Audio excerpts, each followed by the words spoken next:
Rise with India podcast on ET Now. Good morning and a very warm welcome to this episode of the ET Now Rise with India podcast.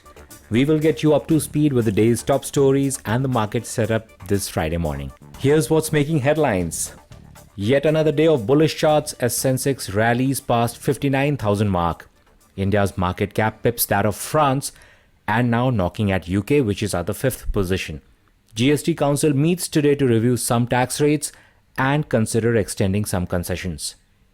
The Finance Minister guarantees a fat buffer for newly minted National Asset Reconstruction Company, which will look to acquire stressed loan assets and attempt to clean up balance sheets. This morning, telecom is once again in the news as Mittal attempts an outreach to rivals to cover the lost ground. Hero Moto is hiking prices of its motorcycles and scooters with effect from Monday. Now the big story. After years of price war, Mittal has made an outreach to rivals including billionaire Mukesh Ambani to collaborate on infrastructure sharing. Mittal is seeking to build on the reforms package for the sector and said the package offers Vodafone Idea a lifetime opportunity to reclaim lost ground. He appealed to the promoters to make the most of the bold and game-changing quote-unquote reforms by stepping up their contributions. The GST Council, chaired by Finance Minister Nirmala Sitharaman, will meet today to review some tax rates and consider extension to tax concessions on COVID drugs. Also on the agenda would be taxing petrol and diesel under GST and a proposal to levy a 5% GST tax on food delivery apps. The government said as many as 52 companies including Daikin, Panasonic, Hitachi and Syska have applied to avail PLI scheme to make white goods. A total investment of around 6,000 crores is lined up in the manufacturing of components for air conditioners and LED lights. Finance Minister Nirmala Sitharaman has announced an approval for government guarantee of up to 30,000 crore rupees for the bad bank. This guarantee will be for 5 years. The guarantee does not involve immediate cash outflow from the government coffers. External Affairs Minister S. Jaishankar has held talks with his Chinese counterpart Wang Yi in Dushanbe. Jaishankar said progress in the disengagement process in eastern Ladakh was essential to restore peace.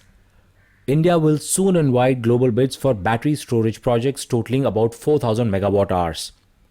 Power Minister R.K. Singh also said India would be inviting bids for green hydrogen in the next 3-4 months to pave way for viable hydrogen fuel.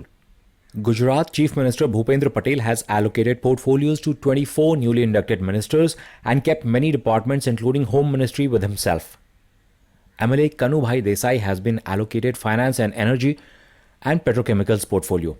Virat Kohli will step down as India's T20 skipper after the T20 World Cup in UAE. Kohli will continue to lead the side in ODIs and Test cricket. The decision paves way for Rohit Sharma to captain in the shortest format. For some time, there has been speculation surrounding Kohli's future as white ball captain, especially in the backdrop of Rohit's brilliant track record of winning 5 IPL titles for Mumbai Indians. The BJP is set to launch a mega 20-day public outreach on Prime Minister Modi's 71st birthday.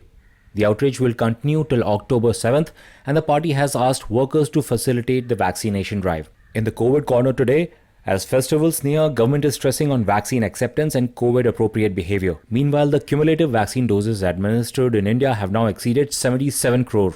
On to a global market check, and US stocks fell overnight on mixed cues in economic data and a pullback in China. Americans seeking first-time unemployment benefits rose last week.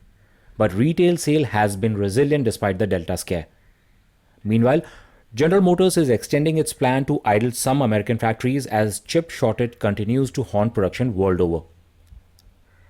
Back home, the index displayed a bullish candle on daily charts for a second straight session. Sensex rallied past the 59,000 mark for the first time. Experts say the index may top the crucial 17,700 to 17,900 level in the coming days, but some profit booking cannot be ruled out. The F&O segment saw very high put writing at 17,500 levels. That underscores an extremely bullish bias. The other bullish bias was seen in banking as the Nifty Bank Index clocked a life high. As we race past the highs, the measure of volatility is beginning to spike up now. Still, this rally has not shown any sign of fatigue. India's stock market capitalization at $3.44 trillion is now ahead of France and within touching distance of 5th place UK, which has a market capitalization of $3.7 trillion. Yesterday, FIIs were net buyers of shares worth about 1,600 crore rupees, while DIIs sold shares worth about 800 crore rupees. And here are some of the active stocks this morning. Hero Moto is hiking prices of its motorcycles and scooters with effect from Monday.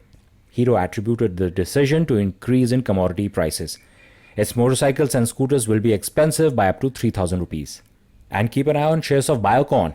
Its subsidiary Biocon Biologics will offer about 15% stake to Serum Institute Life Sciences at a post-money valuation of about $5 billion.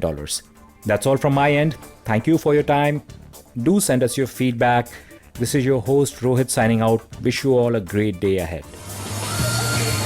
The Rise with India podcast on ET Now.